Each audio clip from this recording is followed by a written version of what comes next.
ఒకవేళ గోబెల్స్ బతికుంటే తానే సిగ్గుతో చచ్చిపోయే విధంగా ఉన్నాడు, చచ్చిపోయేవాడు. వీళ్ళ ప్రచారం చూసినట్లయితే వాళ్ళు చేసేది చేసుకోకుండా గత ప్రభుత్వం ఏం చేయలేదన్నట్టుగా గత ప్రభుత్వం మీద కూడా రాళ్ళేస్తున్నారు, అబద్ధాలు చెప్తున్నారు, అవాస్తవాలు చెప్తున్నారు, వక్రీకరణ చేస్తున్నారు. వాళ్ళు రుణమాఫీ చేస్తాము, 2 లక్షలు చేస్తాము, ఒకే దఫా చేస్తాము, డిసెంబర్ 9న చేస్తామని చెప్పేసి ఎన్నికల ముందు కాంగ్రెస్ పార్టీ అనేక సభల్లో రాహుల్ గాంధీ, ప్రియాంక గాంధీ, రేవంత్ రెడ్డి, బట్టి విక్రమార్క వాళ్ళ నాయక గణ్యం మొత్తం కూడా చెప్పిండ్రు ఖచ్చితంగా చేస్తాము, కేసీఆర్ ఒకవేళ చేసింది ఉన్నట్లయితే తీసుకోండి, మళ్ళా తీసుకోండి, రుణం మేము ఇస్తామని చెప్పాను.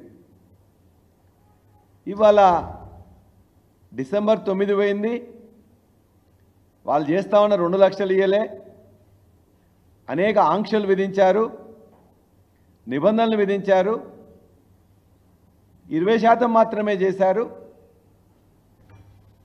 కొద్దిగా గోరంతా చేసి కొండంతలుగా చెప్పుకుంటున్నారు. చేసింది అత్యంత తక్కువ, చెప్పుకుంటుంది మాత్రం అత్యంత ఎక్కువగా. ఇవాళ వారే మాట్లాడుతూ చెప్పారు, కేసీఆర్ గారు మొదటి ప్రభుత్వంలో 16,144 కోట్లు మాత్రం చేశాడు, రెండోసారి ప్రభుత్వంలో దరిదాపుగా 12,000 కోట్లు చేశాడు, మేము మాత్రం ఇవాళ దరిదాపుగా 31,000 కోట్లు ఒకటే రోజులో అకౌంట్లో వేస్తామని చెప్పారు. వేసిండ్రా? వేలే. వాళ్ళు వేసింది 6,000 కోట్లు మాత్రమే, దరిదాపుగా 10.5 లక్షలు 11 లక్షల వరకు మాత్రమే. ఆ అమౌంట్ అనేది ఫార్మర్స్ సంఖ్య, రైతుల సంఖ్య తీసుకున్నట్లయితే 30% ఉంటుంది, అమౌంట్ తీసుకున్నట్లయితే 20% ఉంటుంది. వాళ్ళు చెప్పిన లెక్కల ప్రకారమే. ఎన్ని అబద్ధాలు ఎన్ని ప్రచారం చేస్తున్నారంటే వాళ్ళ మాట ఒకసారి నేను చూపించిన తర్వాత నేను మీకు వారు మాట్లాడిన నేను ఎక్కువ కూడా చూపించాను. రేవంత్ రెడ్డి గారు మాట్లాడింది, అదేవిధంగా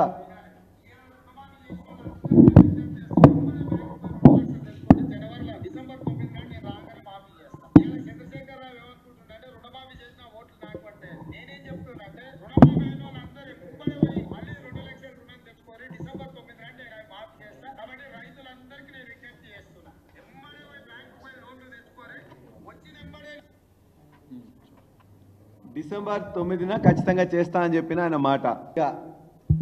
రేవంత్ రెడ్డి గారే స్వయంగా చెప్పారు, 16,000 కోట్లు మొదటిసారి కేసీఆర్ గారు చెల్లించారు, రెండోసారి 12,000 కోట్లు చెల్లించారు అని ఒక దగ్గర చెప్తున్నారు. మళ్ళో దగ్గరికి వచ్చేసరికి అంత కాదు తక్కువ చేసిందని చెప్పి, అంటే వారే పరిపరి విధాలుగా ప్రతిసారి కూడా మాట మారుస్తూ అబద్ధాలు అవాస్తవాలు ప్రచారం చేస్తున్నారు.